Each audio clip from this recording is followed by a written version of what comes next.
उन्होंने पहले दिन ही हमको चमार और चूड़े और जाति सूचक शब्दों के साथ इस्तेमाल किया। जय भीम, जय भीम। और कहा कि तुम यहाँ पढ़ने आए हो, तुम्हें कौन पढ़ाएगा। तो मैं उस टाइम बर्तन जो प्लेट थी धो रहा था कि और लोगों को जो खाना बचा उन लोगों को सर्व हो सके। और एंडीवर स्कॉर्पियो का मेरा लेवल स्टेटस और आज ये इतना बड़ा स्टूडियो और पूरा एक फीचर फिल्म बनाने का पूरा सेटअप, कैमरा से लेकर के लाइट से लेके एडिट से लेके सब कुछ अपना खड़ा कर दिया। Hello friends, welcome to Bahujan Dastak channel. Bahujan Dastak channel पर आपका स्वागत है। बहुजन समाज और महिलाओं पे अत्याचार होने पर हम दिलाएंगे न्याय और दिखाएंगे आपको बहुजन महापुरुषों का इतिहास और पढ़ाएंगे आपको बाबा साहेब भीमराव अंबेडकर द्वारा लिखा हुआ भारत का संविधान। मेरा नाम गौतम रत्ना है और मेरा जो गांव है वो डिस्ट्रिक्ट बुलंदशहर के अंदर एक छोटा सा गांव है गड़ाना, जो तहसील सिकंदराबाद और थाना ककोड़ लगता है। मैं एक ऐसे परिवार में पैदा हुआ हूं कि जो बहुत ही गरीब और शेड्यूल कास्ट समाज से बिलोंग करता था। और मेरे जो पूरी कहानी है वो बहुत ही एक दर्दनाक भरी कहानी है। जब मैं 3-3.5 साल का था तो मेरी जो मदर थी उनकी डेथ हो गई कुछ बीमारी की वजह से, क्योंकि गांव में उस टाइम कोई इलाज के साधन या अस्पताल के साधन नहीं हुआ करते थे। उसके बाद से गांव के लोगों ने मेरी माँ को डायन तक कहना शुरू कर दिया, क्योंकि सडनली उसके बाद 2 डेथ और हो गई। और मेरे गांव में हमारे घर में कोई जमीन जायदाद नहीं है और ठाकुर बाहुल गांव है। ठाकुर बाहुल मतलब ठाकुर जो कास्ट है उसकी संख्या बहुत ज्यादा है। तो उन्हीं के यहाँ पर हम लोग उनके खेत काट करके या एक आध भैंस रख करके अपना जीवन यापन मेरा शुरू हुआ। क्योंकि बचपन में माँ मरने के बाद में लगभग 1.5-2 साल बाद मेरी दादी एक्सपायर हो गई और 1.5-2 साल बाद मेरी सिस्टर की मैरिज हो गई। यानी कि लगभग 7-8 साल की उम्र से मुझे जो घर के जितने भी काम होते हैं गांव के अंदर, जैसे गोबर पाथना है या भैंस का नहलाना है या खेत का काम है, या जैसे कि हमारे घर कच्चे थे, उन कच्चे घर में गोबर मिला के पीली मिट्टी मिला करके उसको लीप करके एक फर्श के रूप में, मतलब एक स्वच्छ के रूप में वो तैयार करना, ये सब काम इस तरह के मैंने किए। 5वीं तक की गांव में स्कूल में पढ़ाई हुई। गांव में 5वीं तक का स्कूल था और वहां पर जो हमारे स्कूल के क्लास टीचर, जो हमारे क्लास के टीचर थे वो ठाकुर समाज से थे। तो जिस दिन पहले दिन हमारा स्कूल में मेरा एडमिशन होता है उसी दिन से हमने वहां पर एक जातिवादी मानसिकता को झेला। कि उस समय जो टीचर थे, जो क्लास टीचर थे, उन्होंने पहले दिन ही हमको चमार और चूड़े और जाति सूचक शब्दों के साथ इस्तेमाल किया और कहा कि तुम यहाँ पढ़ने आए हो, तुम्हें कौन पढ़ाएगा। तो एक मन में एक सवाल उठा कि भाई हम क्यों नहीं पढ़ सकते हैं। कुछ लोग बाबा साहब के फॉलोवर थे हमारे गांव में, बाबा साहब भीमराव अंबेडकर के। तो उन्होंने कुछ बाबा साहब के जीवन के परिचय की किताबें हमारे गांव में मिल गई, जिनसे हमने प्रेरणा ली और उनको पढ़ा कि जब बाबा साहब के जीवन में इतनी कठिनाइयों के बावजूद इस मुकाम तक पहुंच सकते हैं तो हम क्यों नहीं पहुंच सकते। तो 5वीं तक की गांव की पढ़ाई के बाद जो हमारा नेक्स्ट स्कूल था 6ठी से 8वीं तक का, वो गांव से 5 किलोमीटर दूर था और कोई सड़क, कोई साधन नहीं था। जो रास्ता था, रास्ते के दोनों तरफ झाड़ियां हुआ करती थी और लगभग 1-1 फीट 2-2 फीट रेत में जाकर के, क्योंकि पैसे का अभाव था, फाइनेंशियल पोजीशन, आर्थिक पोजीशन घर की ठीक नहीं थी, तो हम नंगे पैर 8वीं तक स्कूल, अपने जो 8वीं तक का स्कूल था उस शहर में नंगे पैर जाया करते थे। उसके बाद घर आकर के सारा काम करते थे। 8वीं के बाद में मेरे एक जो बड़े भाई हैं सगे, वो दिल्ली पहले से ही दिल्ली शिफ्ट हो गए थे, दिल्ली में एक नौकरी करते थे, वो हमको दिल्ली ले आए कि मैं दिल्ली में पढ़ाऊंगा। लेकिन इत्तेफाक से यहाँ कुछ फैमिली का माहौल था, ऐसा था कि जो फैसिलिटी हमें दिल्ली में मिलने चाहिए थी परिवार से, तो वो फैसिलिटी नहीं मिली। लेकिन पढ़ने का एक जुनून था, तो वो पढ़ाई करने के लिए, मुझे अपना खर्चा चलाने के लिए रात को चौकीदार की नौकरी, जो कॉलोनी में चौकीदार रहते हैं, वो नौकरी मैं रात को करता था रात के टाइम, और दिन में स्कूल जाता था। ये मेरा स्कूल के टाइम की आपको बता रहा हूँ। स्कूल से थोड़ा आगे बढ़े तो फिर मेरे गांव के एक दूरदर्शन में कैमरामैन थे, जिन्होंने मुझे इस लाइन में एज ए फ्रीलांस पर डे झाड़ी बेसिस पर एक काम स्पॉट बॉय का उन्होंने मुझे दिला दिया। और उस जमाने में 50 रुपये मुझे 24 घंटे काम करने के बदले 50 रुपये झाड़ी मिलती थी और खाना पीना फ्री मिलता था। उसी वो जो मैं काम करता था, महीने में 4 से 5 दिन जो काम मिल जाता था, उसी से मेरे जो किताबें और मेरी जो स्कूल यूनिफॉर्म है, वो सब खर्चा मैंने खुद से कमा करके पढ़ाई किया। उसके बाद में फिर मैंने इंजीनियरिंग साइड में चला गया। मैंने ड्राफ्ट्समैन सिविल से ITI किया। मैंने पॉलिटेक्निक में भी मेरा एडमिशन हुआ, वहां पर भी मैं 2 साल इंजीनियरिंग कर रहा था, लेकिन आर्थिक कारणों की वजह से 88 से और 90 तक मैंने किया, लेकिन वो इंजीनियरिंग मुझे बीच में छोड़ना पड़ा।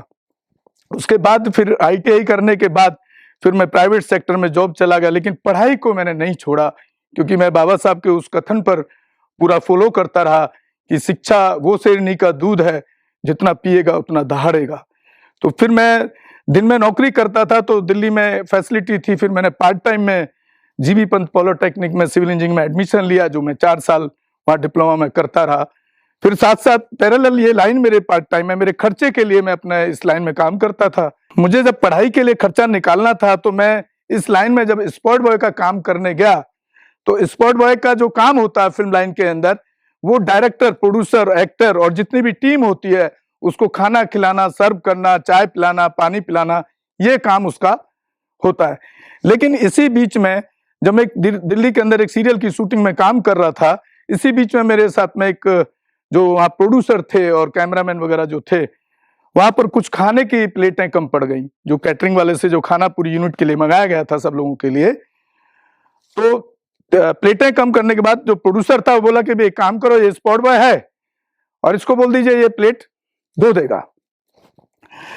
तो जब मैं प्लेट धोने उस कोठी के अंदर किचन में चला गया, तो इत्तेफाक से वहां जो कैमरा असिस्टेंट का काम कर रहे थे, मैं उनको आज भी अपना गुरु का दर्जा देता हूं, मिस्टर एक प्रदीप राणा थे, और बहुत ही टेक्निकल, साउंड और बहुत एक्सपीरियंस होल्डर। मतलब उनके सामने इतना मेहनती आदमी थे वो कि उनके सामने डायरेक्टर की भी हिम्मत नहीं होती थी बोलने की। तो वो इत्तेफाक से पानी पीने के लिए किचन में आ गए इत्तेफाक से। तो मैं उस टाइम बर्तन जो प्लेट थी धो रहा था कि और लोगों को जो खाना बचा है उन लोगों को सर्व हो सके। उन्होंने जैसे ही देखा कि भाई ये बर्तन धोने के लिए किसने कहा है, उन्होंने मुझसे पूछा कि ये बर्तन धोने के लिए आपको किसने कहा है। मैंने कहा सर उन्होंने कहा है, प्रोड्यूसर ने। तो उन्होंने वहां से वो प्लेट उठा करके मेरे हाथ से छीन करके वहीं जो किचन में जो सिंक लगा होता वहीं पे उन्होंने रखवा दिया और मुझे बाहर लेकर आए पूरे यूनिट के सामने। उन्होंने पूछा भाई कि इस लड़के से, ये स्पॉट बॉय का काम करने आया, ये बर्तन धोने का काम किसने बोला इसको। तो वहां फिर कोई नहीं बोला, सब चुप हो गए। फिर उन्होंने वहीं पर ये अनाउंस किया, मुझे मेरे जीवन में एक बहुत बड़ा ब्रेक मिला। उन्होंने वहां पर अनाउंस किया कि आज के बाद ये लड़का कैमरे के साथ, मेरे कैमरे के साथ में एज ए कैमरा असिस्टेंट का काम करेगा, अटेंडेंट का काम करेगा, और आज के बाद ये आप भले ही इसको पैसे आप स्पॉट बॉय का दीजिए झाड़ी, क्योंकि स्पॉट बॉय का 50 रुपए होता था और कैमरा अटेंडेंट असिस्टेंट का 150 रुपए झाड़ी होता था। तो उन्होंने कहा कि भाई भले ही आप पैसा इसको 50 रुपए दीजिए, लेकिन ये इसका काम नहीं था बर्तन धोने का, आपने उससे वो गलत काम लिया और ये कल से लड़का तब मेरे को वहां से ये इस लाइन में जाने का, धीरे धीरे स्टेप जो बढ़ने का, आगे बढ़ने का जो मौका है, वहां से मेरी शुरुआत हुई। फिर लास्ट में आकर के मैं as a civil engineer architecture assistant की प्राइवेट सेक्टर में जॉब भी करने लगा और रात को इंजीनियरिंग में वहाँ पढ़ाई करने लगा। पॉलिटेक्निक GB पंत दिल्ली ओखला में है। उसके बाद में 95 में जब मुझे कंपनी का एक पार्टनरशिप में ऑफर मिला, तो मैंने वो पार्टनरशिप स्वीकार कर लिया। और मेरे पास जितना भी पैसे मैंने इकट्ठे किए थे कि भाई मैं अपने फादर को दिल्ली लाके अपने पास रखूंगा, क्योंकि गांव में एक तो जातिवादी शोषण मेरे गांव में ठाकुरों का बहुत ज्यादा था और आज भी वो बरकरार है। तो उसके बाद जब हमने कंपनी चालू की तो बहुत अच्छा इनकम हो गया। कुछ चीजें ऐसी वहां पर हुई कि जिसकी वजह से पार्टनरशिप 2 साल बाद मेरा पार्टनरशिप खत्म हो गया, क्योंकि मैं बाबा साहब भीमराव अंबेडकर और बुद्ध का फॉलोअर था, तो मैं अपनी स्टैचू अपने उस पर रखता था। तो पार्टनर जो लोग हैं उनका कहना था कि यार ये लगाओगे तो आपका बिजनेस नहीं चलेगा। तो जब 95 में जब कंपनी शुरू हुई, कुछ डिस्प्यूट हो गए पार्टनरशिप में, तो जब हमने 97 में अलग होने का फैसला मेरा पार्टनरशिप से हो गया, तब हमने बीच में कोई कैलकुलेशन नहीं किया था टोटल कि हमारी इनकम क्या है, और हमारा एक था कि भाई कंपनी को बहुत बड़ा बनना है और बड़ा आदमी बनना है। तो हम कोई भी पैसा कंपनी से लेते नहीं थे, तीनों पार्टनर में से। जब मेरा पार्टनरशिप खत्म हुआ, जब हमने पूरा फाइनेंशियल पूरे 1.5-2 साल का जो अकाउंट निकाला, मात्र 70 हजार 3 लोगों ने उस टाइम उस कंपनी को खड़ा करने के लिए लगाए। और जब हमने 1.25-2 साल बाद उस कंपनी का अकाउंट को टैली किया, तो आप सोच करके हैरान रह जाएंगे, 1,65,000 रुपये महीने का मेरी कंपनी का इनकम था। तो डिस्प्यूट हो गया, मैं अलग हो गया। अलग होने के बाद फिर क्योंकि 2 शेयर उनके पास चले गए और मैं अकेला हो गया, फिर मैंने अकेले दोबारा से अपनी कंपनी को खड़ा किया। और उस टाइम में मेरे जो कंपनी का इनकम था इंडिपेंडेंट होने के बाद approximate 5 lakh rupees per month का था। लेकिन मैंने उसी में उसको हमेशा कंपनी को बढ़ाने के लिए मैंने पहला दिल्ली के अंदर फिल्म लाइन के अंदर जो साउंड प्रूफ जनरेटर यूज होते हैं, पहला मैंने, क्योंकि मैं आर्किटेक्चर फील्ड से था, आर्किटेक्चर में मैंने कोर्स किया हुआ था, नक्शा बनाना और डिजाइन करना ये सब, तो मैंने एक साउंड प्रूफ जनरेटर डिजाइन किया, पहला जनरेटर दिल्ली के अंदर फिल्म लाइन के अंदर। फिर मैंने एक वैनिटी वैन डिजाइन किया जिसमें आप देखते होंगे, जिसमें एक्टर और एक्ट्रेस जो है वो हमेशा एक वीआईपी गाड़ी उनके लिए रहता है, वो मैंने बनाया। यहाँ तक सब बहुत अच्छा चलता रहा। तो 3 साल पहले मैंने डिसाइड किया कि भाई मैंने सब कुछ तो कर लिया जीवन में, 5 स्टार लग्जरी लाइफ, 4 ड्राइवर अपने पर्सनल, और इंडिवर स्कॉर्पियो का मेरा लेवल स्टेटस, और आज ये इतना बड़ा स्टूडियो और पूरा एक फीचर फिल्म बनाने का पूरा सेटअप, कैमरा से लेकर के लाइट से लेके एडिट से लेके सब कुछ अपना खड़ा कर लिया। तो लगभग 2.5-3 साल पहले मैंने डिसाइड किया कि मैं उस कम्युनिटी के लिए अब काम करूंगा जिस कम्युनिटी का पूरे देश के अंदर शोषण होता है जातिवाद के नाम पर, चाहे वो हत्या कह लीजिए, चाहे उन गरीब समाज की जो लोअर कास्ट जिसको कहते हैं, SC ST या अनुसूचित जाति या OBC, उनके कहीं रेप होते हैं। जब मैंने इस पर काम करना चालू किया तो मैंने एक चैनल भी क्रिएट किया कि उन लोगों की जो आवाज में बनूं और उन लोगों की आवाज को मैं उठाऊं अत्याचार की, क्योंकि मैं बाबा साहब भीमराव अंबेडकर से प्रभावित था। चैनल पर जब मैंने इस व्यवस्था के खिलाफ बोलना चालू किया, जिसको हम मनुस्मृति व्यवस्था कहते हैं, जो पहले से संविधान लागू होने से पहले, बाबा साहब अंबेडकर के बनाए हुए संविधान लागू होने से पहले मनुस्मृति व्यवस्था रही है पूरे देश के अंदर, जब उसके खिलाफ बोलना चालू किया और कास्टिज्म के खिलाफ बोलना चालू किया, अंधविश्वास के खिलाफ चालू किया, क्योंकि मैं आज तक किसी भी अपने जीवन के अंदर मैं कभी भी ना मंदिर गया हूं, ना मस्जिद गया हूं, ना गुरुद्वारा गया हूं, ना चर्च गया हूं। तो जो लोग धर्म के नाम पे या भगवान के नाम पे लोगों को गुमराह करते हैं, तो अगर ऐसा है भगवान ही सब कुछ करता है, तो मैं यहां तक कैसे पहुंचा? मैं तो अपनी मेहनत से पहुंचा, आज तक कभी मंदिर नहीं गया, ना उसमें बिलीव किया कभी भी। तो ये कैसे हुआ? बुद्धिज्म में मैं बिलीव इसलिए किया कि बुद्धिज्म टोटली जब पढ़ा तो वहां लगा कि ये तो टोटली साइंटिफिकल है और तर्कशील है, तो मैंने बुद्धिज्म का दीक्षा लिया 1998 के अंदर। तो ये इस तरह से जो, और अब मैं उस प्लेटफॉर्म से पहुंचने के बाद, इतने हाईलाइट पहुंचने के बाद, इतने हाइट पे पहुंचने के बाद, आज जो मेरी स्थिति हो गई है, खाली पुअर सेक्शन को न्याय दिलाने के पीछे आज जो मेरी स्थिति हो गई है, जिन चैनलों के साथ मेरा बिजनेस चलता था, जिसमें सारे चैनल हैं, चाहे वो आज तक हो, चाहे वो जी न्यूज हो, चाहे वो आपका इंडिया टीवी हो, चाहे ABP न्यूज हो, स्टार न्यूज हो, जितने भी राष्ट्रीय चैनल हैं, उन सबके लाइव टेलीकास्ट में मेरा इक्विपमेंट का सेटअप लगता था, जनरेटर वैन लगती थी, कैमरा लगता था, और इतना बड़ा इनकम था। जब मैंने यह चालू किया तो मुझे इनडायरेक्टली वहां से ब्लैक लिस्टेड कर दिया गया। एक बड़े दुख की बात है कि हम सोच रहे थे कि अब तो लोग बहुत अवेयर हो गए, जातिवाद की बात होती ही नहीं है, लेकिन जब हम प्रैक्टिकल लाइफ में जब हमने ये काम चालू किया तो आज ब्लैक लिस्टेड कर दिया गया, और आज मेरे पास में कोई बिजनेस नहीं है, कोई काम नहीं है, मेरा पूरा का पूरा सेटअप खाली है। क्योंकि फिल्म लाइन और इलेक्ट्रॉनिक मीडिया में इस समाज के लोग, जो पुअर सेक्शन है, पुअर कास्ट जिसको कहते हैं, SC ST OBC माइनॉरिटी, एक भी चैनल का कोई भी मालिक इस देश के अंदर आज तक नहीं है। क्यों नहीं है? एक तरफ तो सरकारें कहती हैं, चाहे वो कांग्रेस की हो चाहे भाजपा की हो, कि भाई अब बहुत बराबरी हो गया, लोग रिजर्वेशन के खिलाफ खड़े होते हैं, तो बराबरी हो गया, तो फिर आज भी एक भी इलेक्ट्रॉनिक मीडिया का, जिसको चौथा स्तंभ कहा जाता है देश का, उसका एक भी मालिक आज भी इस कम्युनिटी से क्यों नहीं पैदा किया इस देश के अंदर? तो एक बहुत बड़ी विडंबना है।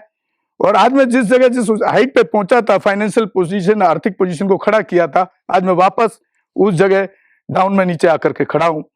लेकिन मुझे इससे कोई फर्क नहीं पड़ता है, मैं अपने समाज को न्याय दिलाने के लिए मैं काम करता रहूंगा। यही मेरी कहानी है सर, और इसी के साथ मैं आपसे विदा लेता हूं, और उम्मीद करता हूं कि जो लोग देख रहे हैं चैनल पे, वो एक प्रेरणा लें और अपने जीवन में एक अच्छी मेहनत करके अपना एक मुकाम हासिल करें। जय भीम, जय भारत, जय संविधान। हमारे चैनल लाइक, शेयर, सब्सक्राइब देखना मत भूलिएगा। जय भीम, जय भारत, जय संविधान, नमो बुद्धाय। धन्यवाद। चैनल आर्थिक समस्या से गुजर रहा है। अगर आप बहुजन समाज में बाबा साहेब अम्बेडकर और तथागत बुद्ध की विचारधारा को अधिक से अधिक लोगों तक पहुंचाना चाहते हैं तो हमें आर्थिक सहयोग प्रदान करें, ताकि हम अपने चैनल के माध्यम से देश विदेश में समता, बंधुता, एकता और संवैधानिक अधिकारों को ज्यादा से ज्यादा लोगों तक पहुंचा सकें। आप अपनी सहायता राशि नीचे लिखे खाते में जमा करा सकते हैं। खाता धारक गौतम रत्ना, खाता संख्या 3169576865 IFSC कोड SBIN 0060336, बैंक भारतीय स्टेट बैंक। आप हमारे बैंक खाते का विवरण स्क्रीन पर भी देख सकते हैं। मैं गौतम रत्ना गौतम फिल्म्स प्रोडक्शन में आपका स्वागत करता हूं। आप हमारे प्रोडक्शन हाउस के अंदर अपना कैरियर बना सकते हैं as a film director, as a producer and actor and actress and editor and cinematographer also. अगर आपको फिल्म से रिलेटेड कुछ भी प्रोजेक्ट आपको बनवाना है तो हमारे पास में पूरा सेटअप है, जिसमें फिल्म कैमरा है, शूटिंग लाइट्स है और एडिटिंग है। सारा A to Z एक ही जगह पर आपको हमारे यहाँ पर मिल जाएगा। तो दोस्तों, आप हमें कांटेक्ट कर सकते हैं हमारे नंबर्स पर 9810085714। जय भीम, जय भीम।